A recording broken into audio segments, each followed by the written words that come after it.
She was 7 months pregnant, working a double shift, and still the most competent person on that floor. And Richard Halverson walked in and decided she was the one he could put his hands on. He picked the wrong nurse. He picked the wrong woman, and he had absolutely no idea that the quiet phone contact she kept hesitating to call would be the beginning of everything he was about to lose.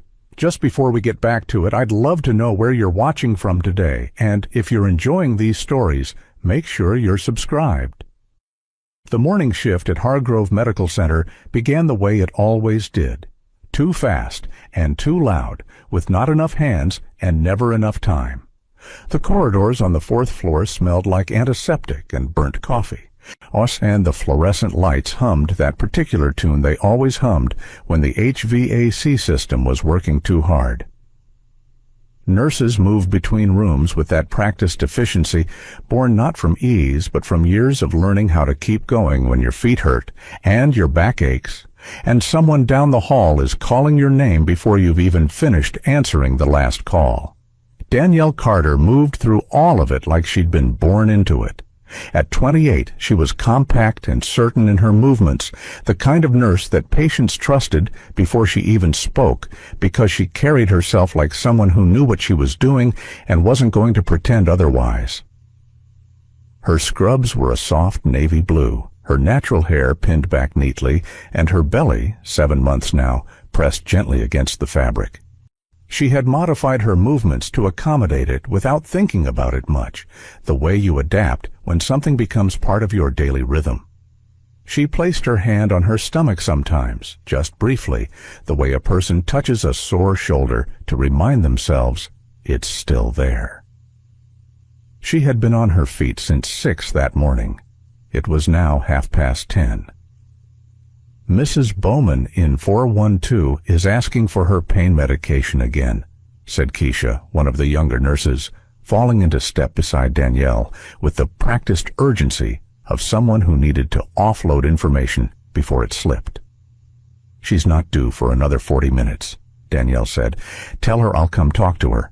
Don't just deliver the no through the doorway. Go in and sit with her for a second. Keisha nodded and veered off. Danielle turned toward the nurse's station, reviewing her mental checklist. She had 4 patients whose charts she needed to update, a physician consult to coordinate, and a family meeting at noon she was supposed to help facilitate. She did not consider any of it unmanageable. Hard, yes. Unmanageable, no. That was the difference between experience and exhaustion. Experience taught you how to triage your own energy. She was reaching for a chart when the elevator doors opened. She didn't look up immediately. Elevators opened constantly on this floor, but something about the sound that followed made her pause. Not an alarm, not a crash, just a kind of sudden displacement of the normal noise, like when a large stone drops into still water and everything ripples outward. A man walked in like he owned the building. He was tall, well over 6 feet, with silver-streaked hair that sat precisely on his head, a charcoal suit that hadn't come off any rack, and the confident posture of someone who had not waited in a line in a long time. Behind him, 2 men flanked a third, who was being supported between them, his arm wrapped in a makeshift compression bandage that was already soaking through. Behind all of them was a woman with a tablet and a phone pressed to her ear simultaneously, her eyes scanning the room with the practiced efficiency of someone whose job it was to clear paths. Richard Halverson didn't look around the way most people did when they entered a hospital. Most people slowed down. The unfamiliarity of it made them careful.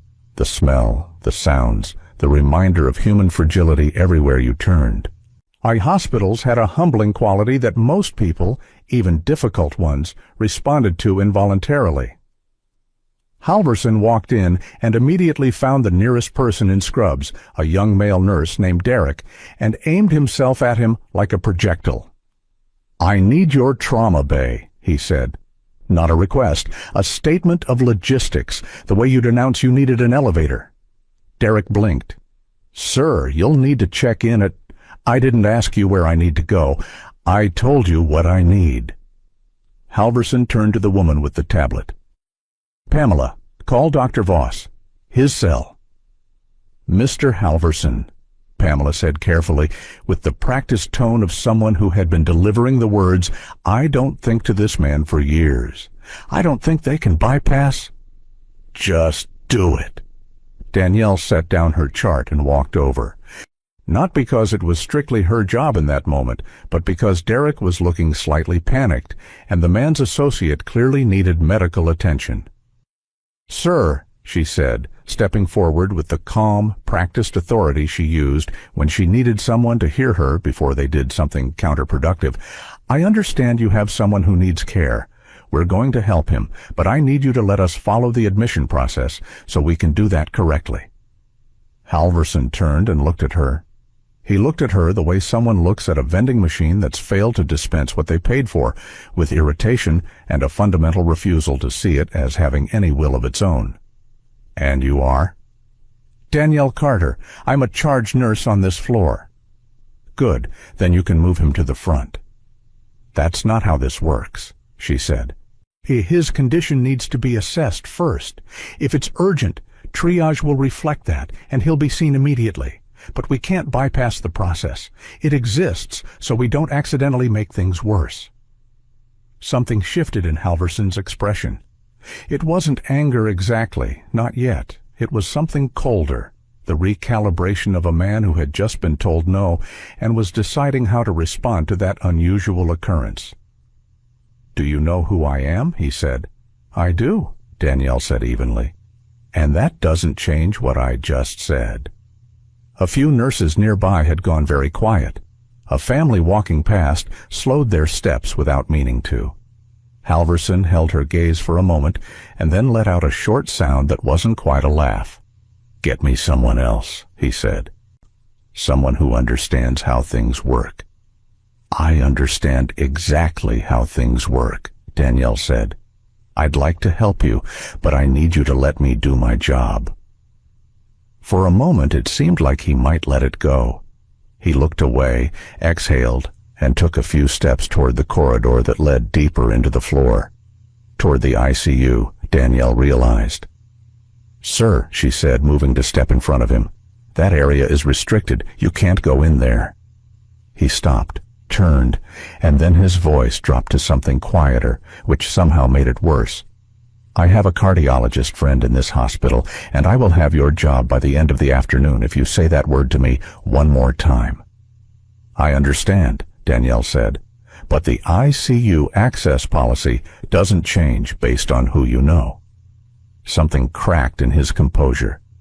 "You people," he said, just loudly enough that several heads turned, "are why this country's medical system is a disaster, incompetent, bureaucratic, hiding behind your little badges." The words landed in the hallway like something physical. Danielle kept her face still, though her jaw tightened. She'd heard variations of that phrase before, "you people," and she knew exactly what it was meant to carry. So did everyone else in that corridor.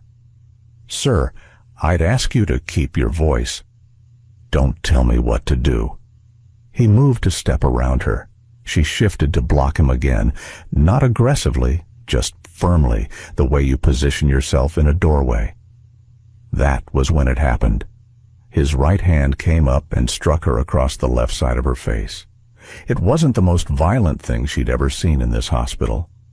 But in that hallway, in that moment, with every pair of eyes fixed on the scene, the sound of it was extraordinary. A sharp, flat crack that cut through the ambient noise like a blade. Danielle stumbled. Her shoulder caught the wall. Her hand went immediately to her stomach, not to her cheek, to her stomach, and she pressed there for a moment, steadying herself, her breath shallow and fast. The corridor went absolutely silent, not the ordinary quiet of a hospital floor. Something deeper than that, the kind of silence that happens when something has occurred that no one is immediately equipped to process. A nurse somewhere behind Danielle made a sound, not a word, just a sharp intake of breath. A visitor near the waiting area had gone still with his coffee cup halfway to his mouth. Dr. Ellison, a resident who had been walking toward them, had stopped dead in his tracks 12 feet away. Halverson stood with his hand still slightly raised, his expression passing through something. Surprise at himself, maybe, or just the faint recalibration of someone who had acted without thinking and was now deciding whether to acknowledge it. He chose not to. "I want that nurse removed from this floor," he said to the room in general, his voice already resettling into its usual authority, as if nothing had happened. "She was blocking my access and became aggressive." No one moved. He looked around, seemed satisfied with the silence as a form of compliance, and then walked toward the waiting area and lowered himself into a chair. He took out his phone. He began scrolling. Danielle had not moved from the wall. Her hand was still on her stomach. But there was a heat along the left side of her face that hadn't resolved into pain yet. It would, she knew, but right now it was just heat and the distant ringing of her ears. She breathed slowly. In through the nose, out through the mouth, the same rhythm she taught patients who were in distress. "Danielle." It was Keisha, suddenly at her elbow, voice low and careful. "Are you—" "I'm fine," Danielle said. The words were automatic. She straightened up from the wall and exhaled once more, and then she said more quietly, "Check on Mrs. Bowman. She's been waiting." Keisha stared at her. "Danielle, please." Keisha hesitated, then nodded, her eyes wet, and moved away. Danielle walked to the nurse's station and sat down behind the desk. She pulled a chart in front of her and looked at it without reading it. Around her, on the floor, slowly reanimated, conversations resumed in hushed tones, footsteps returned, the machinery of the hospital clicked back into its rhythm. But it felt different now. Everything felt like it was running slightly underwater. Later, after the worst of the morning had passed, a nurse named Sandra came and sat beside her in the break room. Sandra was 53, had been at Hargrove for 19 years, and had the particular quality of quiet that comes from having seen too much and surviving it anyway. "You could report it," Sandra said, not pushing, just laying it out there. "There's a process." Danielle looked at her coffee. It had gone cold. "I know there is. HR has to take an assault complaint seriously. There's probably footage." "It's not that simple," Danielle said. Sandra nodded slowly, not pressing. She understood that sometimes those words were fear, and sometimes they were strategy, and sometimes they were something else entirely that didn't have a clean name yet. That night, in the apartment she'd been renting since Marcus left, Danielle sat on the edge of her bed with her phone in her lap. The left side of her face still ached faintly. She'd iced it in the break room, and it hadn't bruised much. Her skin was dark enough to conceal it, but the soreness was there, a dull reminder of the morning. She opened her contacts. Darius. The name sat there on the screen, attached to a number she hadn't dialed in 4 months. She stared at it for a long time, her thumb resting at the edge of the screen. She thought about what it would mean to call him, what it would set in motion. She thought about how far away he was and what he was probably doing, and whether this, her problem, her humiliation, her single bad morning, was something she had any right to drop into his world. She locked her phone and set it on the nightstand. She lay back against the pillows, one hand on her stomach, and closed her eyes. She didn't call. By the following morning, Danielle already knew that the silence around the incident wasn't neutrality. It was strategy. It started with an email from Dr. Patricia Keene, the hospital's chief of medical staff, requesting a brief meeting at Danielle's earliest convenience. That phrasing, earliest convenience, had never once in Danielle's 9 years in nursing meant anything casual. She showed up at 11 before her shift proper began, still in her jacket. Doctor. Keene's office was tastefully arranged in the way that administrative spaces often are. Artwork that communicated competence without opinion, chairs that were comfortable enough to sit in but not comfortable enough to relax. Dr. Keene herself was a composed woman in her late 50s, with reading glasses she wore on a chain, and a careful way of choosing words that Danielle had always respected, right up until the moment she heard what she had to say. "We are all troubled by what happened yesterday," Dr. Keene said, folding her hands on the desk. "And I want you to know that your well-being is genuinely important to this institution." Danielle waited. "That said, we've been made aware that Mr. Halverson's legal team has reached out and—" "I'm sorry," Danielle said. "His legal team." Dr. Keene's expression didn't change. "Yes. They've framed the incident as a mutual altercation and indicated that any formal complaint from your side would be met with a counter-complaint. We're not saying that's right. We're saying it complicates things." "He struck me," Danielle said, "while I was 7 months pregnant, in front of a corridor full of witnesses." "We know, and the hospital does not condone." "Then what are you asking me to do?" Dr. Keene was quiet for a moment. "We're not asking you to do anything. We're asking you to be aware that this situation is sensitive. Mr. Halverson's foundation has been a significant funding partner for our cardiology wing expansion. We're not suggesting that should affect how you choose to proceed, but you should have the full picture." Danielle sat with that for a moment. The full picture. She thought about how long it had taken her to get this job, how long she'd spent building her reputation on this floor. She thought about her baby and her rent and her mother's medication costs and the specific way Dr. Keene was looking at her, not unkindly, but with the practiced distance of someone delivering a message they didn't write. "I understand," Danielle said, and she stood up and left. She did not report it that day. On the other side of the city, in an office that occupied the 47th floor of a glass tower overlooking the river, Richard Halverson was reading a brief his legal team had prepared. It was 3 pages long and covered his exposure on the incident in clinical, efficient language. He read it the way he read most things, quickly, retaining what mattered, dismissing what didn't. "Worst case?" he said. His lead attorney, a lean man named Clifton Pierce, adjusted his glasses. "Worst case, she files an assault complaint. It goes to the DA's office, and they decide it's worth pursuing based on witness count, which is notable." "What kind of witnesses?"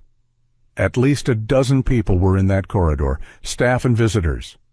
Halverson leaned back in his chair. "Have we talked to the hospital administration?" "Yes, they're cooperative."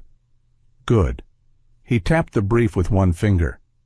"And her specifically, is there anything?" Halverson asked, setting his water glass down. "History? Complaints? Anything we can work with?" "She's clean. 9 years at Hargrove, no disciplinary record, well regarded by peers and physicians alike." Halverson absorbed this without reaction. "Then we shift the focus," he said. "I want the story to be about her conduct, blocking patient access, creating a hostile environment for a man whose associate needed urgent care. We don't need to win outright. We just need to muddy it enough that it's not worth her while to push forward." Clifton nodded and made a note. Halverson set the brief down and looked out at the river. He did not feel guilt. He felt, if anything, mild irritation, the kind you feel when a small obstruction requires more effort to clear than it reasonably should. On the 4th floor of Hargrove Medical Center, a nurse named Sandra Webb was doing something she had never done before in 19 years. She had pulled up the CCTV management system. She had access because she was the floor's incident coordinator, which came with administrative credentials most nurses didn't have, and she was making a copy. The file was time-stamped and clean. It showed the corridor from a high angle, Danielle near the ICU entrance, Halverson approaching, the exchange, the hand rising, the stumble, the wall. Sandra watched it twice. Her jaw was tight by the end of the second viewing. She thought about the 19 years she'd given this floor, thought about the charge nurses who'd come and gone, the politics she'd watched reshape the institution every time a new administrator arrived with new priorities and the same old language about accountability. She'd seen enough to know what happened to women like Danielle when the institution decided that protecting itself mattered more than protecting them. She saved the copy to a personal encrypted drive she kept in her locker, the same drive where she'd once stored documentation when a physician had covered up a medication error 3 years ago. She'd never had to use that footage. She had a feeling she was going to need this one. She closed the system and went back to her rounds, speaking to no one about it. Danielle's mother, Yvonne Carter, was 71 and moved through the world at a pace entirely her own, unhurried, observant, and sharp in the way that quiet people often are when they've spent decades listening more than talking. She had dinner waiting when Danielle came home that evening: pot roast, which she made on Tuesdays, and cornbread, which she made whenever she sensed that someone in her household needed comfort and didn't know how to ask for it. She had a sixth sense about that kind of thing. Danielle sat down at the table and ate with the performance of someone who was not doing well but was determined to appear otherwise. She talked about a patient who had recovered unexpectedly well from a respiratory infection. She commented on the cornbread. She asked about her mother's afternoon. Yvonne watched her daughter and said nothing about the careful way she was chewing on the left side, nothing about the faint shadow at the corner of her jaw, nothing about the fact that Danielle was holding her shoulders the way she held them when she was carrying something she hadn't decided what to do with yet. "You sleeping okay?" Yvonne asked instead, ladling more gravy without asking if Danielle wanted it. "Mostly," Danielle said. They ate in comfortable quiet for a while.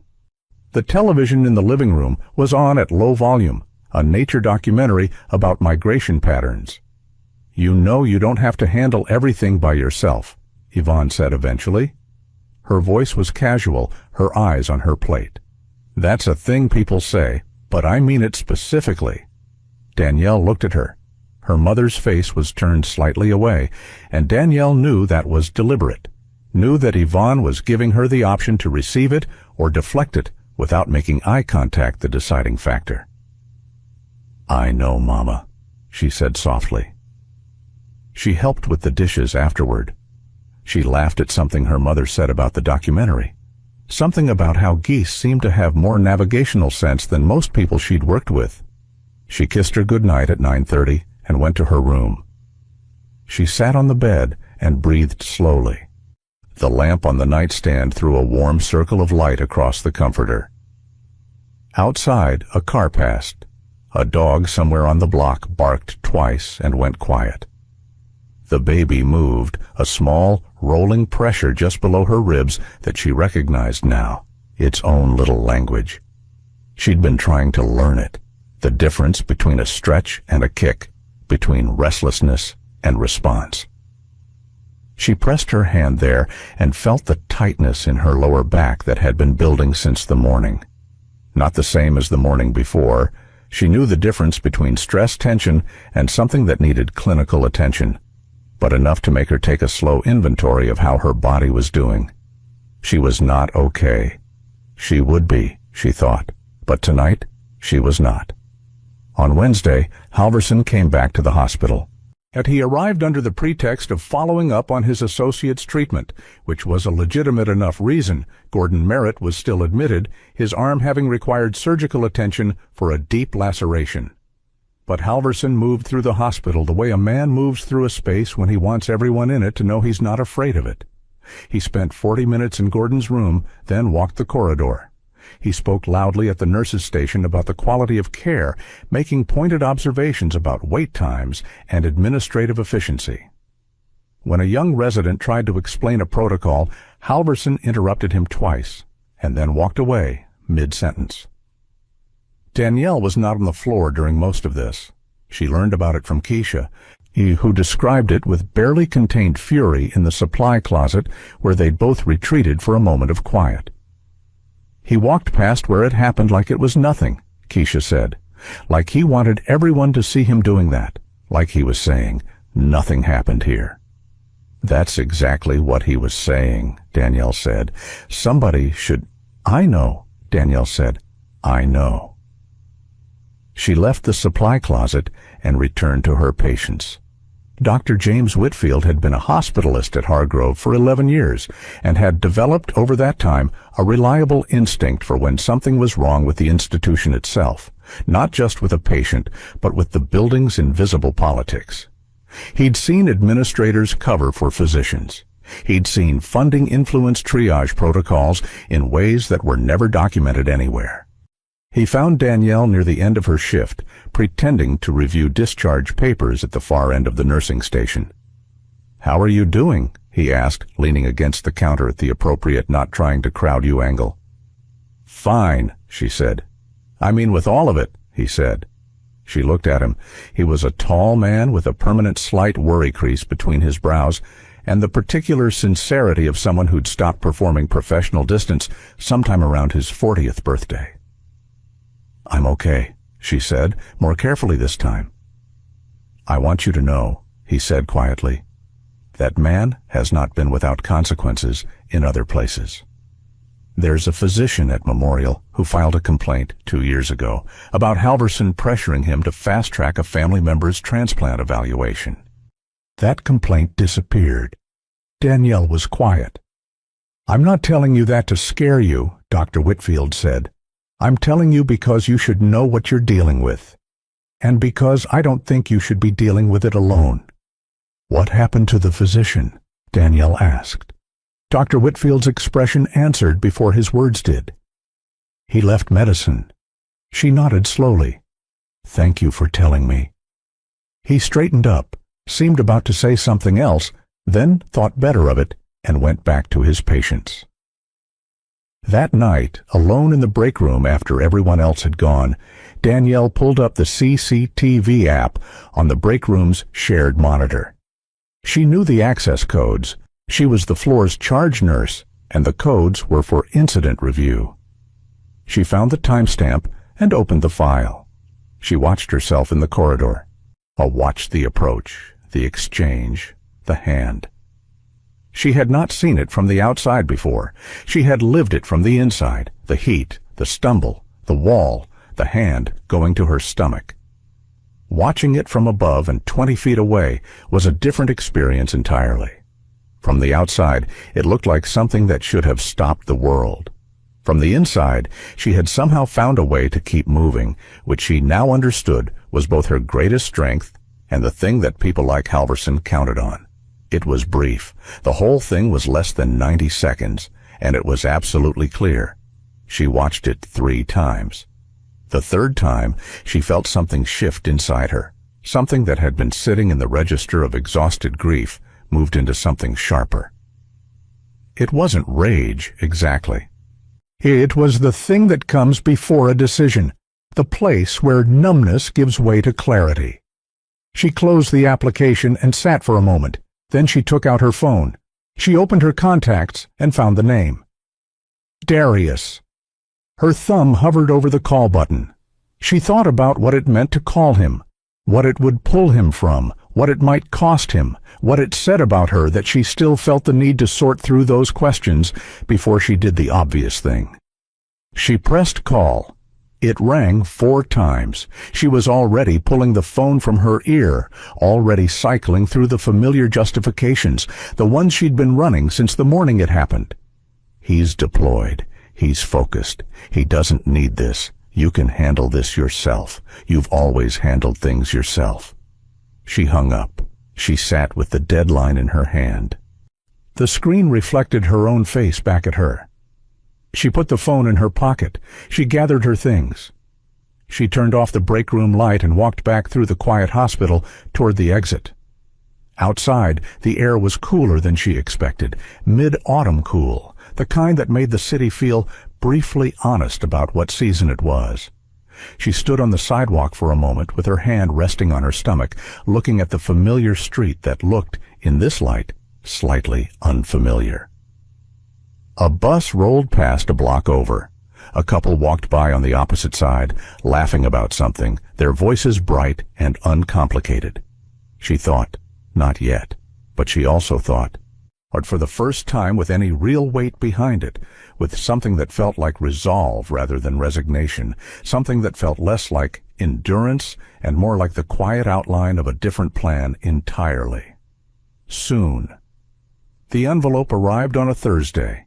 It was addressed to Hargrove Medical Center's legal department, but the contents, a formal letter of intent from the offices of Pierce and Whitmore, attorneys at law, made their way to Dr. Patricia Keene's desk by noon, and to the hospital's HR director by 2, and to Danielle's knowledge through the particular hospital grapevine that operated with the speed and precision of a well-run emergency room whenever the information was bad enough.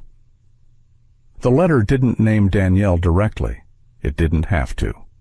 It referenced a staff altercation on the 4th floor and cited aggressive obstruction of a patient's representative attempting to access care, and it made clear in the measured language of people who got paid to make threats sound like observations that any formal complaint filed against Richard Halverson would be met with a counterfiling that would prove both costly and damaging to the reputations of those involved. Danielle read a summary of it from Keisha, who'd heard it from Derek, who'd overheard 2 administrators talking in the elevator with their voices lower than they should have been. She went home that evening and sat at the kitchen table after her mother had gone to bed, and she did something she rarely allowed herself to do. She sat with the anger, not the managed professional version she carried through her shifts. The real thing, the kind that has no outlet and no protocol and no resolution you can chart in a patient file. She sat with it until it had burned through the worst of itself, and then she made a cup of tea she didn't drink, and she went to bed. The next morning, she was called into a meeting with HR Director Todd Brennan, a soft-spoken man with careful eyes who wore his discomfort like a second collar. He presented it as concern, as support. He used the phrase exploring options 3 times in 15 minutes, and the phrase your well-being is our priority twice.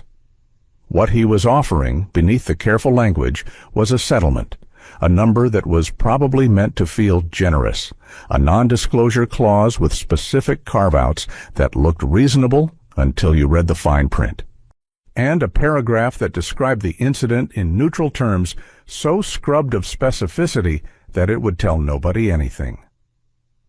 The hospital's general counsel had apparently already reviewed the draft. Todd had a copy on his desk, face down, that he hadn't offered her yet. "We're not asking you to say nothing happened," Todd said, straightening a pen that didn't need straightening. "We're asking you to let the institution manage the resolution in a way that's fair to all parties." "You mean let the institution make it go away," she said. Her voice was even. She had learned over years of delivering hard news to patients and families how to keep her voice even when everything underneath it was not. Todd's expression was pained. "Danielle, he struck me," she said, "while I was pregnant, on a hospital floor in front of a dozen witnesses." "Oh, and you're sitting here with a document a Billionaire's legal team has already had input on, asking me to sign something that says the institution managed it." Todd opened his mouth, closed it again. "We're asking you to consider what's best for everyone involved," he said finally. She looked at him for a long moment. He had the decency to look away first. "I'll think about it," she said.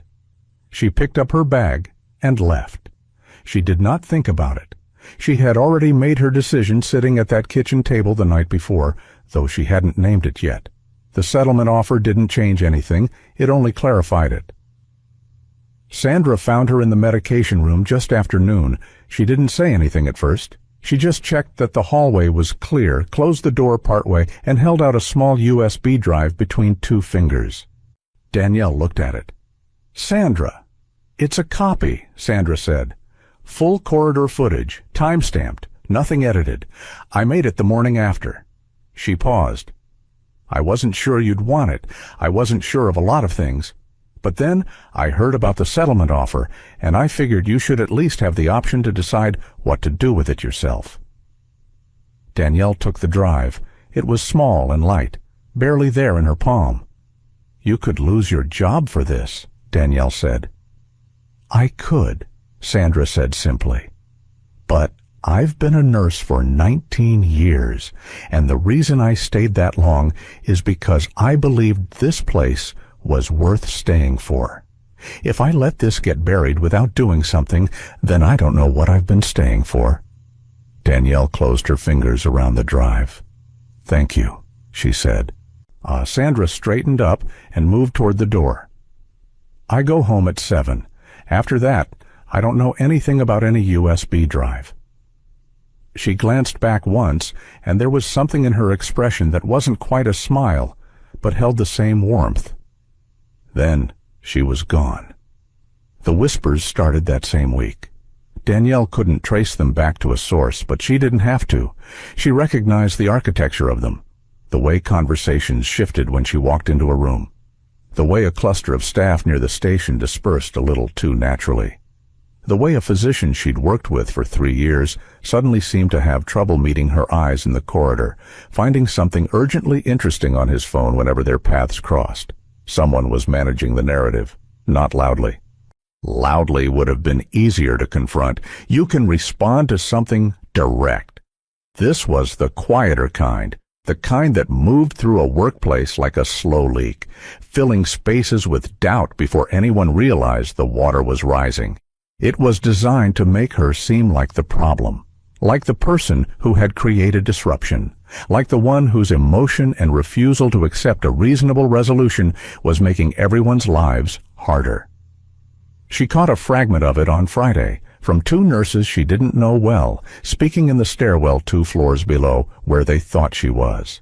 Something about her being difficult, something about how administration had tried to handle it fairly and she'd refused to cooperate. Something about whether someone that emotional should be working with patients in her condition, delivered not with cruelty, but with the particular tone of people who believe they're expressing reasonable concern while doing the work of someone else's agenda. She stood on the landing and breathed slowly, in through the nose, out through the mouth. Then she went back upstairs and spent the next 2 hours being the best nurse on that floor because it was the only response she had that mattered. She pulled up Darius's contact that evening. She pressed call. She listened to it ring once, twice, 3 times, and then she lost her nerve and ended it.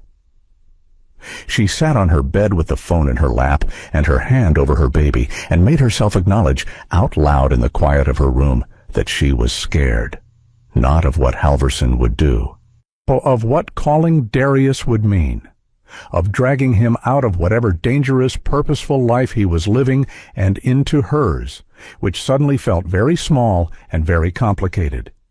She gave herself exactly 5 minutes to sit with that fear. She'd learned the technique from a grief counselor she'd seen briefly after her father died. 5 minutes, fully felt. Then you move. She picked up the phone. It rang twice. "Danny." His voice was immediate, alert, carrying that quality it always had of being completely present, like he had been waiting, or at least not surprised. "Hey," she said, and then, despite herself, her voice cracked at the edges. There was a brief silence, not uncomfortable, just him reading the sound of her. "Tell me," he said. She told him. Not everything at once. It came out in the order it had happened. Slowly at first, and then faster, the way a dam doesn't fail all at once. The shift, Halverson, the hallway, the hand, the settlement offer, the whispers, the USB drive in her nightstand drawer. She tried to keep her voice even. She mostly managed it. When she finished, there was a pause. "Darius," she started. "I'm coming home," he said. Not a question, not something she could argue with. Just a fact, delivered the way he delivered most things, quietly, with the finality of something already decided. "You don't have to—" "Danielle." His voice was gentle but immovable. "I'm coming home." She let out a breath that had been sitting in her chest since the morning it happened. She hadn't known it was there until it left. "Okay," she said. He came on a Tuesday 4 days later, on a flight she hadn't booked and in clothes she'd never seen. Dark jeans, a plain gray jacket, a single duffel bag that looked like it had been through more countries than most people visit. He looked like someone who had learned to carry exactly what he needed and nothing else. She met him in the hospital parking lot on her lunch break because it was the only time she had, and also because some part of her wanted him to see where it had happened before she had to explain any more of it in words.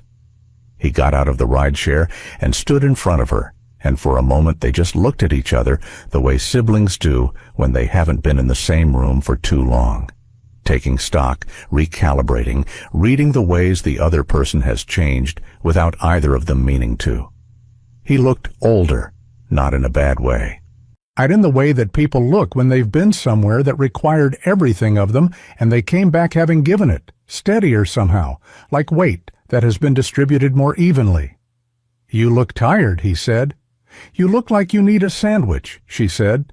Something shifted in his expression, not a smile exactly, something close to one.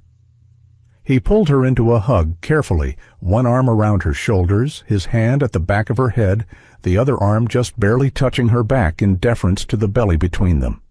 She felt the tension she'd been carrying in her shoulders release slightly, just from the physical fact of him being there. Not because he was going to fix anything, because she wasn't carrying it alone anymore.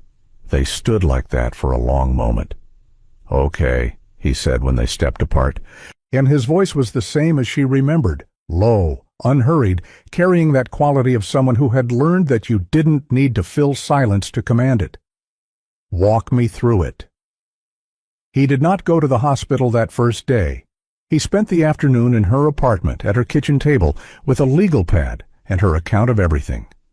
He asked questions she didn't expect, specific ones, the kind that made her realize he was building a structure in his mind rather than simply absorbing a story. What time exactly had the incident occurred? How many staff members had been present, and in what positions? What the hospital's formal reporting window was under its own employment policy. Whether she had anything in writing from HR. "You said Sandra made a copy," he said. "She gave it to me. I have it."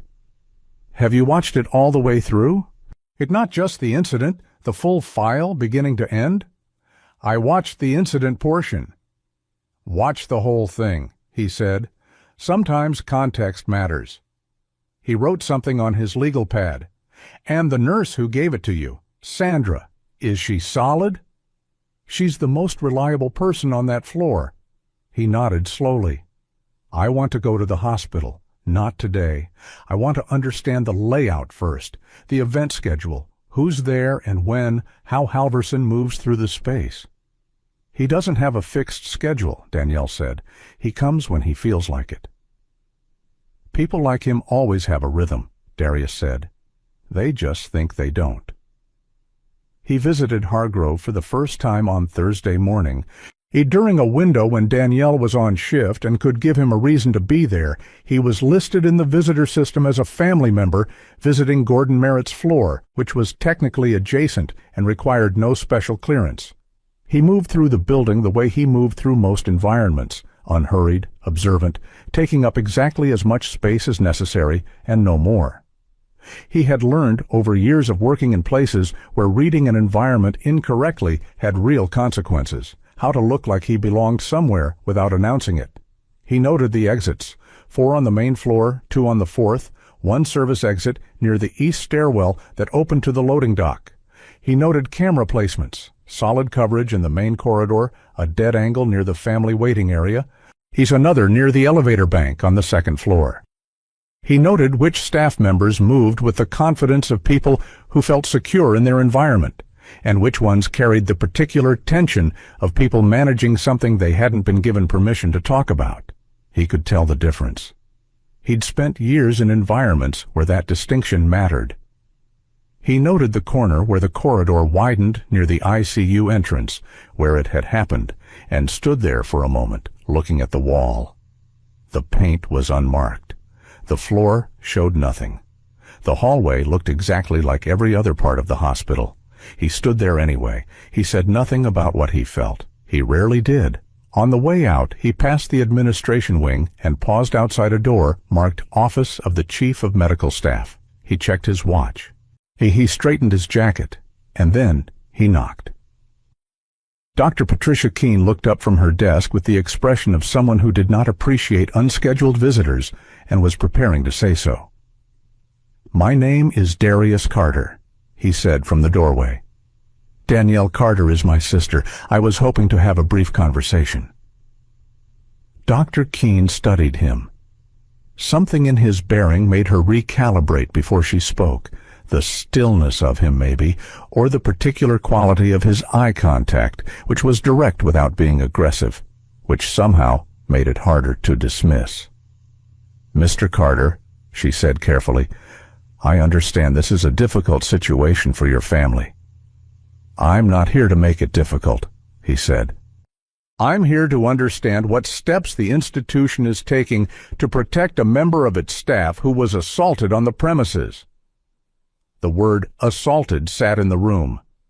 "There is an ongoing process," she began. "The ongoing process," Darius said, "appears to involve offering my pregnant sister a settlement with a non-disclosure clause." He said it without heat, simply the way you describe weather. "I'm not sure that constitutes protection." Dr. Keene's expression shifted, not quite fear, but the alertness of someone who had just realized the conversation they were having was not the conversation they'd expected to be having. "I should let you know," Darius said, "that I have some familiarity with institutional accountability processes. I've operated in environments where oversight matters considerably." He paused. "Why, I mention that only because I want you to know that I'm aware of what proper procedure looks like, and I'll be watching to see how close this comes to it." He left that sentence in the room without finishing it, then thanked her for her time and walked out. In the elevator going down, he made a note on his phone. "Keene knows more than she's acted on. She's not hostile. She's afraid. That's useful." Sandra Webb was eating lunch alone in the break room on Friday when Darius found her. Danielle had described her exactly. 19-year veteran, gray-streaked locks, the particular quality of calm that comes from having seen too much and chosen to stay anyway. He introduced himself. She looked at him for a moment, the way people look at someone when they're deciding whether to trust them on instinct or make them earn it. "Why, Danielle talks about you," she said finally. "Good things, I hope." "She worries about you," Sandra said. "That's as good as it gets from her." He sat down across from her. "She tells me you kept the footage." "She tell you what it cost me to do that?" "She told me it was a risk." Sandra was quiet for a moment. "They've been dropping hints about my hours. Nothing official. Just the kind of things that happen when administration wants someone to feel unwelcome without having to document why." She looked at him steadily. "I'm not backing down, but I want you to know what we're dealing with." "I do," Darius said. "And I want you to know that what you did matters, not just to Danielle, to how this ends." Something in Sandra's posture shifted, not softening exactly, but settling, like a building that has just been told its foundation is sound. "What do you need from me?" she said. "Right now, just keep doing what you're doing. Don't escalate. Don't retreat. Stay steady." He paused. "When the time comes, I may need you to be willing to speak on the record, not now, but eventually." "I figured as much," she said. She looked at her lunch. "You want a sandwich?" "I made 2. He did, actually. He hadn't eaten since morning. Danielle found him that evening on the fire escape of her apartment, which was where he'd always gone when they were growing up, and he needed to think. Same fire escape, different building. He'd picked the habit back up the moment he'd set down his bag. He had a coffee that had gone cold and his legal pad, now covered on 3 pages with neat, compressed notes that she couldn't quite read from where she stood. "You're building a case," she said, leaning against the railing beside him. The city moved below them, traffic, voices, the distant horn of something on the river. "I'm building clarity," he corrected. "A case is what comes after. Right now, I'm making sure I understand what I'm looking at." "And what are you looking at?" He was quiet for a moment. A man who's never been told no in a way that actually landed, who's surrounded himself with people whose job is to make problems disappear, who's made the mistake, a few times before you, of assuming that everyone who doesn't fight back is incapable of it. He tapped his pen against the pad. He doesn't know what he walked into when he walked into that hallway. "And what did he walk into?" Danielle asked. Darius looked at her. "You," he said simply. "He walked into you." She didn't know what to say to that. She looked out at the city instead. "Is there an after?" she said after a moment. "There is," he said, "but I need one more thing." He turned to look at her. "There's a hospital fundraiser, high profile, next Friday. The Cardiology Gala. Halverson's Foundation is one of the sponsors." "I know." He looked back at his legal pad. "I need you to get me in." Danielle was quiet for a moment, her hand resting on her stomach. "Darius, I don't want this to get—" "I know what you're worried about," he said. "Then tell me you've thought about it." "I've thought about nothing else since you called." He turned back to her, and his voice was the same as it always was when he was most serious. Quieter, not louder, like something with gravity pulling inward rather than pushing out. "I'm not going to do anything impulsive. I'm not going to do anything that makes things harder for you or puts you or the baby at more risk. I just need him to see me. In a room full of people he respects, I need him to feel watched." "That's it?" "That's the first part," he said honestly. She looked at him for a long time. She knew that face, had known it her whole life, the version of it that was completely decided without being closed, that could still hear her, but had already done its work. "Okay," she said finally. He went back to his notes. She stayed beside him a little longer, looking out at the city, her hand over her baby, the night cool around them both. She got him on the list through Dr. Whitfield, who owed her nothing but offered anyway when she explained in the broadest terms what she needed. A guest pass, a name on the gala registration, access to the event floor. Dr. Whitfield asked no questions, which she appreciated more than she could say. On the night of the gala, Darius dressed carefully. Dark suit, no tie. He looked like a man who belonged in that room without looking like a man who was trying to. He arrived 20 minutes before Halverson's expected entrance, found a position near the center of the room with clear sight lines in all directions, and stood still. When Halverson walked through the doors 40 minutes later, confident, attended, moving through his preferred world with the ease of someone who had never had to earn an entrance, he was already scanning the room the way powerful men do, cataloging who was there, whose attention he held, who he'd need to acknowledge, and who he could afford to ignore. It was a habit so old and automatic he likely didn't know he was doing it anymore. He found Darius by accident, the way you find a rock in a dark room, not by looking for it, but by running into it. Their eyes met across the gala floor. Halverson didn't stop walking, but something in him shifted just slightly. A barely perceptible hesitation in his stride, a recalibration behind his eyes that was visible only if you were looking for it, and Darius was always looking for it. Something about the way Darius was standing, the stillness of him, the fact that he was looking at Halverson the way almost no one ever looked at Richard Halverson, without wanting anything from him, without deference, without calculation, without any of the social signals Halverson had spent decades learning to read and manage. No admiration, no resentment, no performance, just steady, quiet attention. The kind that doesn't look away when you look back. Halverson looked away. He greeted someone nearby with the practiced warmth of a man who had written the script for warmth. He laughed at something, too easily, half a beat too fast.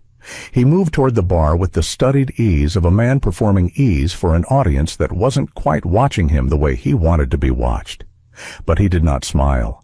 For the first time in as long as any of his staff could remember, in a room full of people who existed to validate him, Richard Halverson did not smile.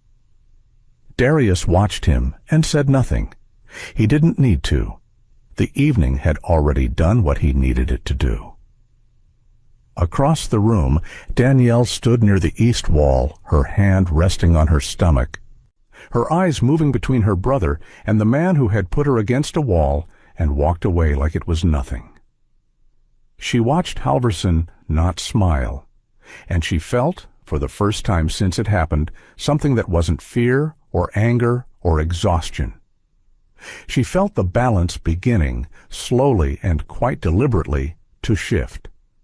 The cardiology gala had the particular energy of rooms where money and medicine overlap, a careful cheerfulness, the kind that exists because everyone present has agreed, without saying so, that tonight is about something other than the hard realities that brought the building into existence in the first place. Crystal glasses. Low lighting that made the space feel warmer than it was. A string quartet near the far wall playing something that no one was quite listening to, but that everyone appreciated being able to ignore. Waitstaff moving in smooth ellipses with trays of things people didn't need, but took anyway, because accepting something offered is easier than declining it. Darius had been standing near the center of the room for 31 minutes when Halverson walked in. He had not moved much in that time. He'd accepted a glass of water from a passing tray, finished it, set it down.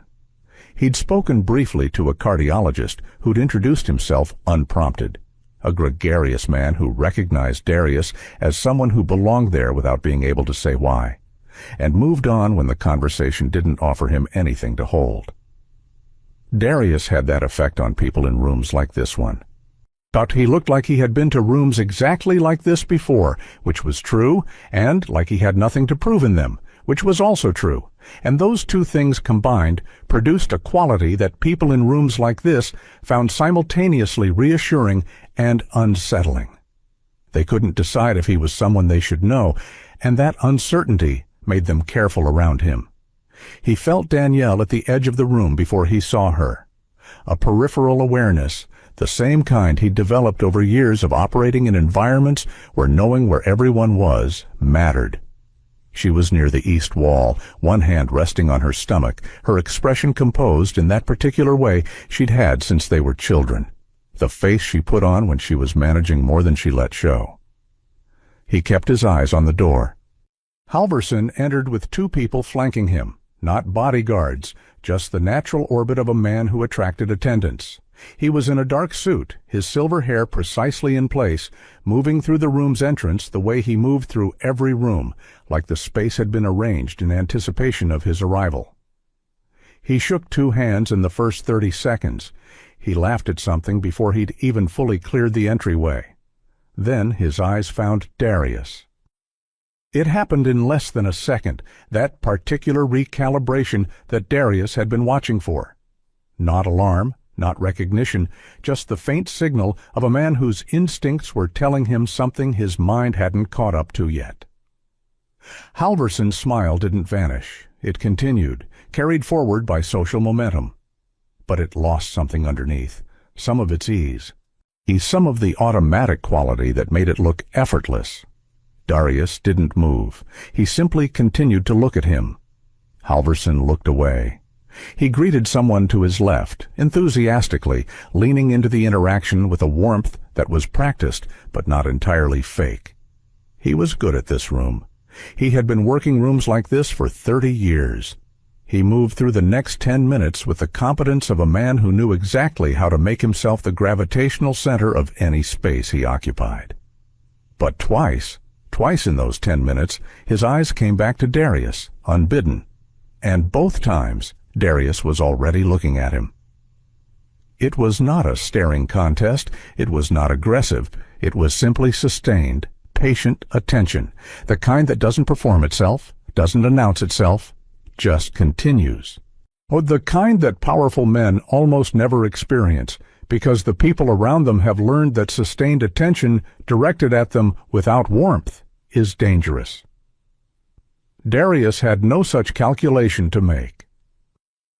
After the second time, Halverson said something to the man beside him, laughed again, and then began, very naturally, to move in a direction that would eventually bring him to the bar, which happened to be near where Darius was standing. Darius let him come. Halverson ordered a drink. stood with his back 3/4 turned, giving the impression of casualness.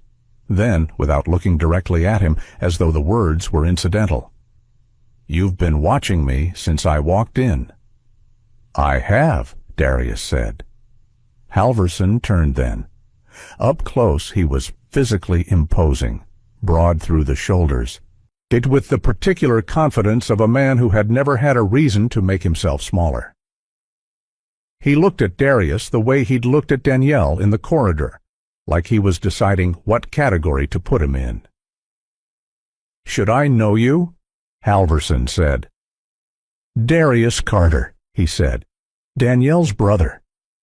Something moved through Halverson's expression, fast, there and gone. Not guilt, something more like the recognition of a variable he hadn't accounted for. "I see," he said. He took a slow sip of his drink. "I imagine you're here to tell me something." "I'm here to show you something first," Darius said. He reached into his jacket and produced a tablet, slim, no case. He set it on the bar between them, screen already active, the footage already loaded to the right timestamp. He didn't press play immediately. He looked at Halverson. "I'd like you to watch this privately," Darius said, "before we continue." Halverson looked at the tablet. He recognized the angle immediately. The high hallway camera, the fourth-floor corridor, the timestamp in the upper corner. He'd known footage existed. His legal team had known. They had calculated with reasonable confidence that the hospital would manage it, that institutional self-interest would do what direct pressure didn't need to. He watched himself on the screen for 45 seconds. He watched the approach, the exchange, the hand, the stumble, the wall. He watched Danielle's hand go to her stomach. He watched himself walk away. He watched it without expression, or rather, without any expression that Darius could fully read, which was itself a kind of expression. When it ended, Halverson set his drink down. "My attorneys are already—" "I know what your attorneys are doing," Darius said. "That's not why I'm showing you this." "Then why?" "Because I want you to have seen it, clearly, before anything else happens." He picked up the tablet and put it back in his jacket. "I want you to be a person who has looked at that and knows exactly what it is." Halverson straightened. The composed version of him reasserted itself, the one that had survived boardrooms and negotiations and 30 years of being the most powerful person in most rooms he entered. "If you're threatening me," he said, "you should know that I have resources you cannot—" "I'm not threatening you," Darius said. "I'm informing you." He kept his voice at the same level it had been since the beginning of the conversation, even unhurried, with no performance of anger. "The footage isn't the only thing. There are witnesses whose accounts have been formally documented. There are records of communication between your legal team and this hospital's administration. There are prior incidents at other institutions that people have been reluctant to put their names to, until recently." Something shifted in Halverson's jaw. "Not much. Enough." "You're building a case," he said. "I told you," Darius said. "I'm building clarity." Nearby, the string quartet shifted into something slightly slower. A woman in a green dress laughed at something near the window. The room continued its careful cheerfulness, entirely unaware of the conversation at the bar. Halverson looked at Darius for a long moment. The first time, Darius thought, that he was actually looking at him rather than calculating him. "Oh, what is it that you want?" Halverson said, not aggressive, almost curious. "I want the same thing my sister wanted when she was standing in that corridor," Darius said. "For you to be treated like someone who did something wrong." He paused. "That's all?" Halverson's expression settled into something harder. "I'll have my attorneys contact whoever you need them to contact," he said. "I'll bury this so completely that—" "You thought you walked away that day," Darius said quietly, "but you walked into something else." He said it without drama, without emphasis. Just stated it, the way you state a fact about weather or distance, and then he picked up his water glass and turned slightly away, signaling without rudeness that the conversation was over for now. Halverson stood at the bar for another moment. Then he walked back into the room. He smiled at 3 people in the next 5 minutes. Each one was slightly less convincing than the last. Across the room, Danielle had watched the whole exchange from the east wall. She couldn't hear a word of it. She had watched Halverson approach, watched the conversation, watched the tablet come out and go away. Watched Darius's posture, never shifting, never forward, always that same grounded stillness. Watched Halverson walk back into the room. The smile, the way it was working harder than it used to. She felt something loosen in her chest, not resolution, it was too early for that, but something. The first indication that gravity was moving in a different direction. She placed her hand on her stomach and exhaled slowly. Around her, the gala continued. The quartet played. People networked and donated and felt good about themselves in the way that charity events are designed to facilitate. No one else in the room knew that anything had happened at the bar. But Halverson knew, and Darius knew, and Danielle, watching from across the room, knew that was enough. For tonight, that was exactly enough. The morning after the gala, Darius sat at Danielle's kitchen table with 3 legal pads and a cold cup of coffee and the quiet, methodical energy of someone who had spent years in environments where preparation was the difference between outcomes. He had been awake since 5. He was used to early mornings. They had been part of his life long enough that sleeping past 6 felt like a loss of something he couldn't name. Danielle had found him there when she came out at 6:30, moving carefully in her robe with the deliberate balance of a woman navigating the last weeks of pregnancy, and they'd shared the first half hour in the comfortable silence of people who had grown up understanding that not all quiet needed filling. She made eggs. He ate them without comment, which was as close as he got to gratitude when he was in the middle of thinking through something. "How do you know who to call?" she asked at some point, watching him work through his notes. He looked up. "What do you mean?" "You said at the gala there were prior incidents, other institutions. You said people had been reluctant to put their names to things, until recently." She looked at him steadily. "How recently?" He was quiet for a moment. "I started making calls the day you told me," he said. "People talk to people. People in my line of work have contacts in a lot of places, and people who've been wronged and told to stay quiet are usually waiting for someone to call who seems like they're actually going to do something." Danielle absorbed that. "How many people?" "Enough," he said. He looked back at his notes. "Enough that this is no longer just about what happened to you." She'd known this, intellectually, since the gala, but hearing it plainly named made it feel different, heavier, more real. She sat with it over her coffee and thought about what it meant to be part of a pattern, to be the one moment in a long series of moments that had simply had the bad luck or the fortune, depending on how you looked at it, of happening at the right time. Darius had reached out through channels she didn't fully understand, former colleagues. People who owed him nothing but helped anyway, because of the particular currency that builds up between people who have trusted each other in difficult places. Not favors exactly.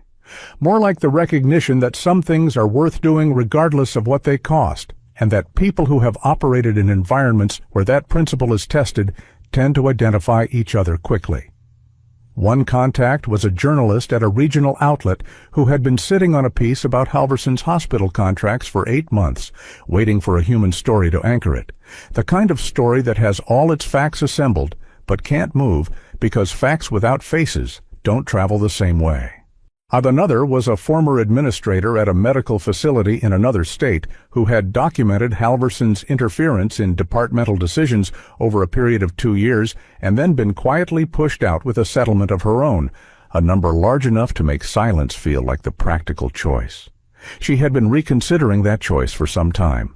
Darius's call had given her a reason to act on it. None of it had broken publicly yet. It was all still in the architecture stage, pieces being placed, support structures being checked and rechecked. Darius was not impulsive. He had learned, in places where impulsiveness had consequences that couldn't be undone, the discipline of waiting until the structure was sound before you asked it to hold anything. But the pieces were there. Danielle was on shift 4 days after the gala when she noticed the change. It was subtle, the way things were subtle when they were reversing rather than escalating, not a single event you could point to, but a shift in the texture of the air, in the small behaviors that accumulate into a workplace's daily character. A physician she hadn't spoken to in weeks stopped her in the corridor to ask how she was doing, genuinely, looking at her directly, waiting for an actual answer rather than accepting the reflexive fine. 2 nurses who had been avoiding her eye contact resumed it. One of them, passing the nurses' station, touched her arm briefly as she went by, just briefly, but deliberately, and Danielle recognized it for what it was. An acknowledgement, a quiet alignment. Todd Brennan, the HR director, she walked past the nurses' station mid-morning and nodded at her with an expression that was trying to communicate something, but hadn't quite found the language yet. She didn't help him find it. She nodded back and returned to her chart. The whisper campaign hadn't vanished overnight, but it had lost momentum. Narratives need feeding. They require a consistent source of energy and a belief from the people carrying them that the story is moving in the right direction. This one had been running on Halverson's confidence and the hospital administration's fear, and both of those things were quietly less abundant than they'd been 2 weeks ago. Sandra noticed it too, and said so. "Something's shifting," she said, finding Danielle in the break room during a quiet window between patients. She had her own coffee, her own expression of measured, careful observation, the look of someone who has been watching institutional weather patterns long enough to read them accurately. "I don't know what your brother did or said at that gala, but the temperature in this building has changed." "He had a conversation," Danielle said. "Must have been some conversation." "He's good at them," Danielle said. "He doesn't use many words, but the ones he uses land where he means them to." Sandra was quiet for a moment. Then, "Administration is talking, privately, but talking. I think they're starting to realize the settlement offer made things worse, not better. It left a paper trail that implies they knew something needed settling." Danielle looked at her coffee. "They did know." "Yes," Sandra said. "They did." The shift ended. Danielle drove home, and somewhere on the quiet stretch of road between the hospital and her mother's street, she allowed herself to feel something she hadn't felt in weeks. Not happiness, exactly. Something quieter than that. The particular relief of a person who has been holding everything alone and has finally, genuinely, begun to share the weight. She got the call from a number she didn't recognize on a Wednesday afternoon.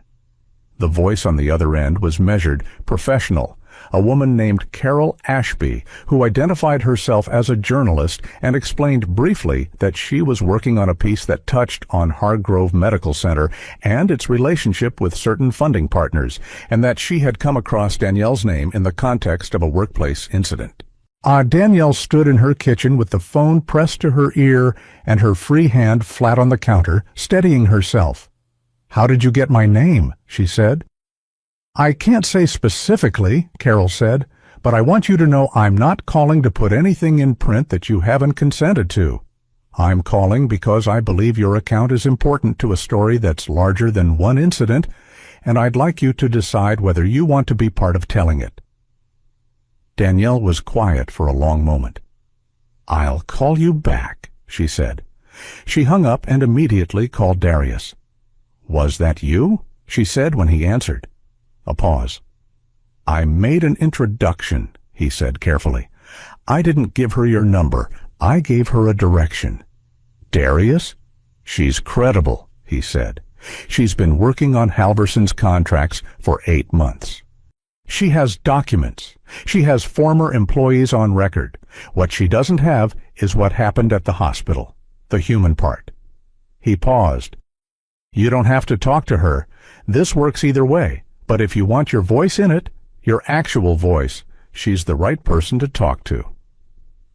Danielle stood in her kitchen for a long time after she hung up. The refrigerator hummed. Outside, a kid on the street below rode past on a bicycle, calling something to someone she couldn't see. She thought about the settlement document with its careful, neutral language. She thought about Todd Brennan's face when she'd asked him whether this meeting would be happening if she weren't pregnant. She thought about the two nurses in the stairwell and the way they delivered concern as a weapon, and about the physician who'd stopped meeting her eyes, and about the way the hospital floor had gone absolutely silent when Halverson walked away and left her against a wall with her hand on her stomach. She thought about the fact that somewhere, in another state, there was probably a woman who had experienced something adjacent to what she'd experienced and had signed something and gone quiet, and that the silence had cost her something she wouldn't fully measure for years. She thought about how a pattern works, how it requires each individual moment to remain separate and unnamed, because separate moments are manageable and a pattern is not.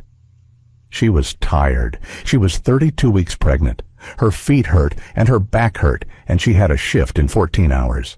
Though she had every legitimate reason to let this belong to someone else, to let the journalist do her work without Danielle's name attached, to let Darius handle the structural parts, to protect her energy for the child she was about to bring into the world. She thought about all of that, and then she thought about the corridor, the wall, the hand on her stomach that had gone there not in pain but in protection before she even knew what her body was doing. She called Carol Ashby back. Halverson's response came within 48 hours. Danielle didn't see it directly. She heard about it through Keisha, who had seen it, and through Dr. Whitfield, who had received a more official version of it. Halverson's team had begun circulating a counter-narrative, this time more aggressively than before. And not the quiet whispers, but something with more shape to it. Statements being floated to people in the hospital's orbit, suggesting that Danielle was unstable, that her complaints were emotionally driven, that her pregnancy had compromised her professional judgment. It was louder than the first campaign, which meant it was more scared. Darius, when she told him, simply nodded. "Good," he said. She looked at him. "Good?" When someone who's been calm starts making noise, it's because they feel the ground moving under them, he said. He's not doing this from strength. He's doing it because the other things aren't working. She wasn't entirely reassured. She was 32 weeks pregnant. Her body ached with the specific persistence of someone who had been managing stress for too long. She sat down at the kitchen table across from him and pressed her palms flat on its surface. "I'm tired, Darius," she said, not defeated, just honest. He looked at her for a moment. "I know. I'm not saying stop. I'm just saying—" She stopped, started again. "I need to know that whatever happens, my child is okay, that I'm okay, that this doesn't take more than I have left." He was quiet for a moment. Then he said, "You've already done the hardest part. You stayed standing when he expected you to collapse.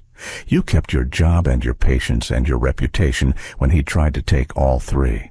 What's coming is not going to require that kind of strength from you." He looked at her steadily. "You just have to keep being exactly who you are." She held his gaze for a moment. Then she exhaled slowly and nodded. Sandra Webb was called into a formal meeting on a Thursday morning with 2 members of hospital administration and what appeared to be an outside HR consultant. The meeting was in a small conference room on the administrative floor, not the kind of room where good news gets delivered. The concerns they raised were worded carefully, the kind of careful that is designed to imply seriousness without providing anything specific enough to contest. Her hours, her performance record over recent weeks, several ambiguously phrased concerns about her conduct in relation to internal documents and procedures. She sat across the table from three people who were not quite looking at her directly, and she understood immediately what this was. She had been in nursing long enough to recognize an institutional maneuver when it was sitting across a table from her. She went in alone. She came out 40 minutes later, sat down at the nurse's station with her hands flat on its surface for a moment, and then called Darius's number for the first time on her own initiative. "They're trying to build a case to terminate me," she said when he answered. "They haven't said it directly, but I know what a paper trail being constructed looks like." "Have you spoken to a lawyer?" Darius said. "I'm calling you first." "Call a lawyer today. I'll give you a name." He paused. "Sandra, you have 19 years of documented performance. They built this paper trail starting 3 weeks ago. The timeline itself is the evidence." Another pause. "And I want you to know what you did with that footage matters. When everything is fully in the open, your role in it will matter." Sandra sat with that for a moment. Then she said, "All right, give me the name." She wrote it down, put her phone in her pocket, and went back to her patients. 4 days after Danielle's conversation with Carol Ashby, Halverson sat in his 47th floor office and read through a brief that was notably different from the ones he'd been reading over the past few weeks. This one concerned a formal complaint filed by a former administrator at Meridian Health Partners in another state, someone who had been quiet for 2 years, who had documentation, and who had now attached her name to a statement. It concerned a financial audit that had been quietly requested by 2 members of Hargrove's board, apparently acting independently but with identical concerns about contract irregularities tied to Halverson's foundation. It concerned a journalist who had made a formal records request 3 days ago for documents related to Halverson's involvement in hospital procurement decisions going back 5 years. And it concerned the CCTV footage, which his legal team had assumed was contained within the hospital's administrative structure. It was not contained. A copy existed outside the hospital. His team had known this was a possibility. They had not acted on it quickly enough. Clifton Pierce sat across the desk, his expression carrying the particular professional neutrality of a lawyer who has learned over decades to deliver bad news without performing discomfort. Yet he had the quality of a man who had sat in many offices like this one and delivered many briefs like this one, and who had long since stopped expecting the people across the desk to take it well. "The complaint from Meridian," Halverson said, "filed yesterday, formally, with supporting documentation going back 18 months. And the board members, acting within their authority. We can't block the audit request, and attempting to do so would create additional exposure." Halverson was quiet. He turned his chair slightly toward the window and looked out at the river, which was gray today, flat and unreflective under a low sky.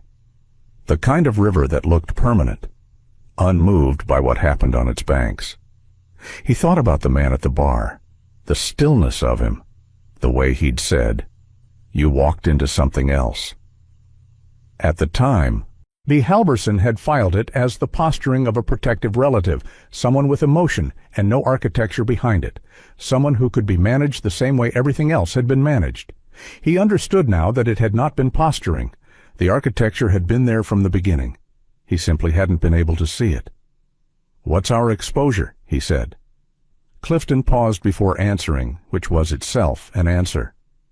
"Broader than we initially modeled," he said carefully, "and growing." Halverson nodded once, slowly. He kept looking at the river. For the first time in a very long time, in a room that had always felt like the center of everything, he felt the room's edges pressing inward. He had been wrong about the nurse. He had been catastrophically, completely wrong about her brother.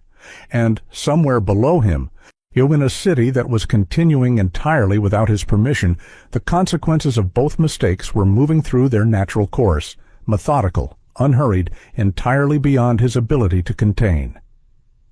Outside his window, the gray river moved in its indifferent, unhurried way. Clifton was still talking. Halverson had stopped listening. He was thinking about a corridor, a wall, a hand, a single moment that had taken less than 2 seconds, and that was now, apparently, far from finished with him. The footage appeared online on a Tuesday morning, and by noon it had been viewed over 200,000 times. Danielle found out about it the way most people find out about things that have happened in the world before they've had their second cup of coffee, through the particular quality of her phone going off.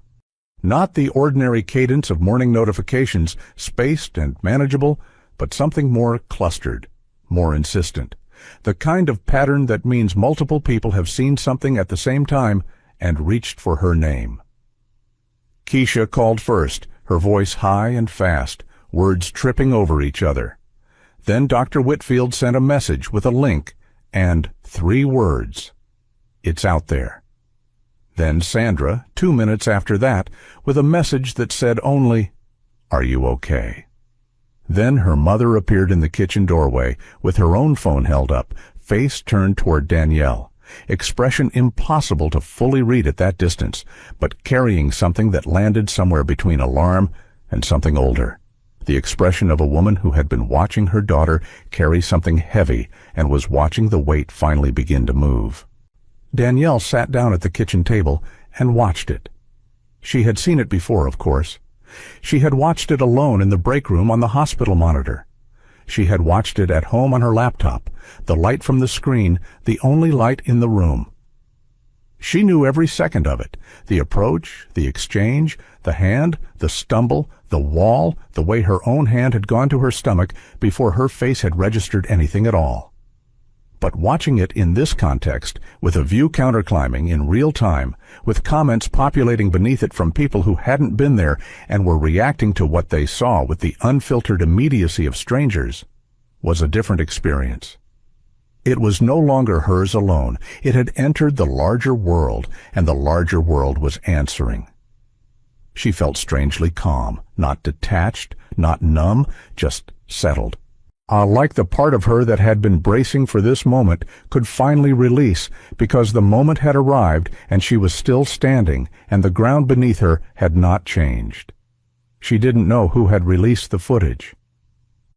She didn't ask Darius when he appeared in the kitchen 20 minutes later with his jacket on. He sat down across from her, and she looked at him, and he looked back, and neither of them said anything about it directly. "Carol Ashby's piece goes live this afternoon," he said. "She called an hour ago." Danielle nodded. She had spoken to Carol twice in the preceding weeks, one long interview and one follow-up call to verify specific details. She had told her account plainly and completely in her own words, without editorial shaping. But Carol had been professional in exactly the way that good journalists are. She asked questions that made Danielle uncomfortable, because the uncomfortable questions were the important ones, and she didn't flinch when the answers were complicated. "Are you ready?" Darius said. Danielle thought about the word. Ready implied a kind of preparation that didn't quite describe what she felt. She had been living inside this for weeks. She had been tired and scared and angry and resolved and tired again. She had carried it through every shift, every patient interaction, every dinner with her mother, where she'd performed normalcy with the discipline of someone who had decided that the people she loved didn't need to carry her weight on top of their own. "I'm ready," she said. Carol Ashby's piece ran at 2 in the afternoon. It was long, over 4,000 words, and it was built with the careful architecture of someone who had been assembling it for months and had waited for the right moment to release it fully. The footage was embedded near the top, but the piece itself moved well beyond a single incident. It named the former Meridian administrator who had agreed to go on record after 2 years of silence. It quoted 2 current Hargrove staff members who had witnessed the corridor incident directly and had decided that their names attached to the truth was worth more to them than anonymity attached to nothing. It detailed the financial relationships between Halverson's foundation and 3 separate hospital systems. You tracing the money through procurement decisions and contract awards and the quiet adjustments that institutions make when the people funding them start expressing preferences. It outlined, with documentation, a pattern that any single piece of it, seen in isolation, might have looked like coincidence. Seen together, it looked like what it was. And near the center of it, in her own words, unedited and attributed, Danielle Carter, charge nurse, Hargrove Medical Center. "I've been a nurse for 9 years," the quote read. "I've dealt with difficult patients, difficult families, and difficult situations. I know the difference between someone having a hard day and someone who believes the rules don't apply to them. What happened to me wasn't a bad day. It was a demonstration." He wanted everyone in that corridor to understand what happens when someone like me doesn't move out of the way. She had chosen those words carefully. She had thought about them for a long time before she said them to Carol, and she had not changed them when Carol read them back for confirmation. They were exactly what she meant, said in exactly the way she meant it.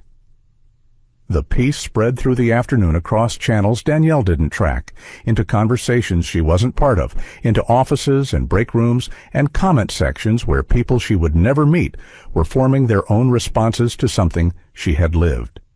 By evening, 3 national outlets had picked it up. By the following morning, it was everywhere. More staff came forward, not all at once. It happened over the course of 4 days, in the measured, a careful way that people come forward when they have been silent for a long time and have decided that silence has cost them enough. A surgical nurse who had witnessed Halverson berate a young resident in a hallway 6 months ago and had been told by her supervisor that it wasn't worth pursuing. An administrator who had raised concerns about procurement irregularities 2 years prior and had been reassigned to a different department without explanation. A physician at a separate facility who had been watching the coverage and finally called the number at the bottom of Carol Ashby's piece. Each account was its own story. Each one was also part of the same story, the story of a man who had operated for decades in environments that rewarded his money more than they protected the people around him. Danielle read some of the accounts online and didn't read others. She was 34 weeks pregnant, and she was working her scheduled shifts, and she was trying to manage her energy the way you manage it when you know you're approaching something physically demanding and can't afford to arrive depleted. But she read enough to understand that what was happening was larger than her, and that this understanding, which might have felt diminishing in another context, felt, in this one, like relief.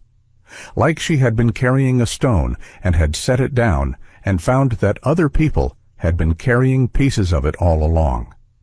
The formal charges were filed on a Friday.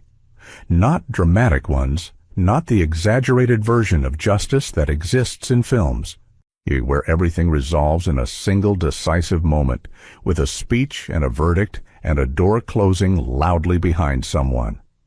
Real charges, criminal assault, filed by the DA's office following a review of the footage, 11 witness statements, and Danielle's formal complaint, which she submitted the same week Carol's piece ran. Corporate misconduct charges related to the procurement irregularities, filed by a separate regulatory authority after the board audit concluded its first phase. A civil suit from the Meridian administrator who had retained her own counsel and, by all accounts, intended to see it through. Halverson did not appear in public on the day the charges were filed. His legal team released a statement that said, in 2 careful paragraphs, essentially nothing of consequence. 3 of his foundation's board members quietly announced their resignations over the following week, each citing personal reasons, none of which were believable, and none of which needed to be. 2 hospital systems announced they were reviewing their financial relationships with his foundation pending the outcome of the legal proceedings. A 3rd quietly removed his foundation's name from a planned building dedication. None of it happened loudly. There was no single scene of dramatic collapse, no perp walk, no public reckoning in a room full of cameras. The architecture of his influence, the web of financial dependencies and social agreements and institutional relationships that had allowed him to move through the world as though accountability was a system that existed for other people, was dismantling itself methodically, so one structural element at a time, Not because anyone tore it down, because it had been built on assumptions that had turned out to be wrong. Someone had been willing to stay standing. Someone had kept a USB drive. Someone had made the calls that needed making. And all of that, accumulated and combined, had been enough. On the Thursday before the charges were filed, Darius came to find Danielle on the hospital floor during her afternoon shift. He found her near the nurse's station, updating a patient chart with the focused efficiency she had always brought to paperwork, moving through it quickly, without wasted motion, the way someone moves when they have done a task 10,000 times, and their hands know what they're doing, even when their mind is somewhere else. She looked up when she heard his footsteps and read his expression immediately. She had always been able to read him. It was one of the things they shared without discussing it, this ability to decode each other across whatever distance, physical or emotional, had accumulated between their last conversation. "It's moving," he said, keeping his voice low between them. "Legal told me this morning. The DA's office is ready." She nodded slowly. "And Halverson?" "He tried to negotiate this week," Darius said. "Privately, through Clifton. He wanted to discuss a settlement structure that would involve dropping the assault charge in exchange for a substantial number." "What happened?" "I told Clifton that Danielle Carter doesn't accept settlements with non-disclosure clauses." He paused. With the slight quality of someone choosing whether to add something. "I may have also noted that making the offer demonstrated a continued failure to understand what this situation actually is. Despite everything, despite all of it, the weeks of it, the weight and exhaustion of it." Danielle almost smiled. "You said that." "Words to that effect." She looked back at her chart for a moment, let the silence hold. Then, "Darius, when this is over, when the legal process runs its course and the news has moved on to something else, I want you to know that I understand what you put aside to come home, what it cost you, what you'll carry back when you go." He was quiet for a moment in the way he was quiet when something had landed accurately, and he was deciding what to do with that. "You didn't need me to fight this," he said at last. "Oh, you were already fighting it. You just needed someone to stand next to you while you did." She looked at him. The fluorescent lights hummed above them. Down the hall, a patient called for a nurse, and somewhere behind her, a monitor beeped its steady, indifferent rhythm. "Go stand next to someone who needs it," she said softly. "Whatever that looks like where you're going." He held her gaze for a moment, then he nodded once, small, certain, and that was enough. 3 months later, the hallway looked exactly the same. Same fluorescent lights with their particular hum, same antiseptic smell layered under the ambient warmth of a floor that ran around the clock. Same noise of a busy hospital moving through its daily routines with the particular efficiency of a system that doesn't pause for anything. Not for grief, not for triumph, not for any single person's story, no matter how significant that story might be to the people inside it. The ICU entrance was where it had always been. The stretch of corridor where it had happened was just a stretch of corridor. No marker, no evidence, nothing to tell a stranger passing through what had occurred there on an otherwise ordinary morning several months ago. Danielle walked through it on a Tuesday, first shift back after her leave, and felt something she hadn't anticipated feeling, the absence of weight. Not a dramatic lifting of burden, not a cinematic moment of triumph where the music swells and everything resolves. Just the quiet, ordinary fact of walking down a hallway and not having to manage anything while doing it. Not her expression, not her pace, not the careful calibration of what she was allowed to feel in a space that had once taken something from her. She was just walking. That was all. It was enough. People looked at her differently now. Not all of them, and not in a way that anyone narrated aloud. No one stopped her to make a speech or deliver a formal acknowledgement. But the texture was different. The eye contact held a beat longer than it used to. Conversations opened more readily. A doctor she barely knew nodded at her with an expression that communicated, without any words at all, that he knew what she had done and thought it mattered. She did her job. She checked on her patients. She updated her charts and coordinated care and answered questions and moved through the floor with the same quiet efficiency she had always brought to it. The work was the same. She was the same. But the environment around her had shifted in the way environments shift when the implicit agreements inside them change, slowly, incompletely, but genuinely. The hospital had implemented 3 new accountability measures in the preceding 2 months. A formal policy requiring all visitor incidents to be logged within 4 hours, regardless of the visitor's affiliation with the institution. An independent reporting channel for staff managed by a third-party firm that bypassed the internal HR process, and a review of all existing vendor and funding relationships to assess whether financial ties had any documented influence on administrative decisions. None of these changes were announced with particular fanfare. They appeared in staff communications as policy updates, of the kind that circulate through institutional bureaucracy without ceremony. But Danielle had read each one carefully when it arrived in her inbox, and she understood what each one meant and what it had taken to make them real. Sandra was back on the floor full-time. The termination proceeding had collapsed within a week of Sandra's lawyer sending a single letter, a precise documented letter that outlined the timeline of the performance concerns relative to the date of the incident report and requested clarification on the institutional policy that governed adverse employment actions taken within 90 days of a protected disclosure. The administration had withdrawn the proceeding without comment. Sandra had returned to her shift the following Monday as though she had simply been off for a few days, because that was who Sandra was.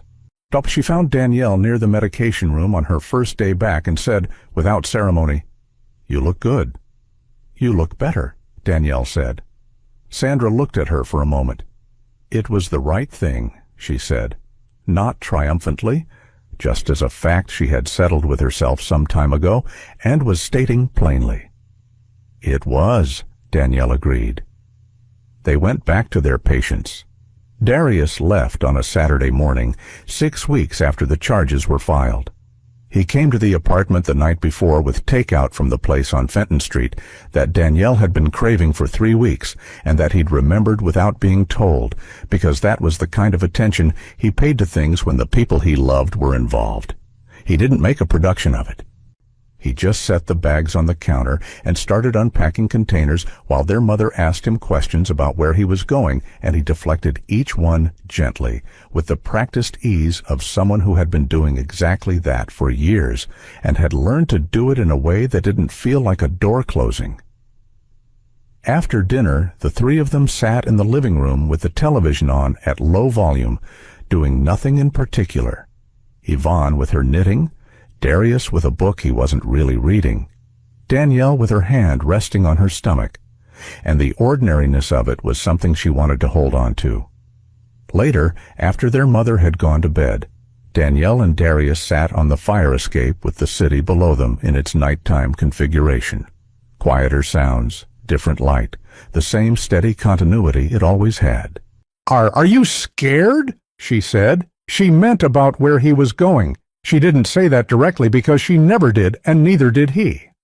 That unspoken navigation was part of how they had managed the space between his world and hers for as long as his world had been what it was. "No," he said. A pause stretched between them, longer than his usual ones. "A little?" She appreciated the honesty. He didn't offer it often. She reached over and put her hand briefly on his arm, and he let her. And then they both looked back at the city. "She's going to want to know her uncle," Danielle said. "She?" he said, looking over. "Found out last week," Danielle said. Didn't know how to work it into conversation. Something crossed his face, something unguarded, softer than his usual composure. He looked out at the city for a moment, jaw working slightly, and when he looked back at her, whatever it was had settled but hadn't gone away. "Tell her I'll be back," he said. "I will," she said. "Tell her yourself when you get here." He left the next morning before she woke up. He'd made coffee and done the dishes before he went, and there was a note under her mug that said only, "You were already winning." She kept the note.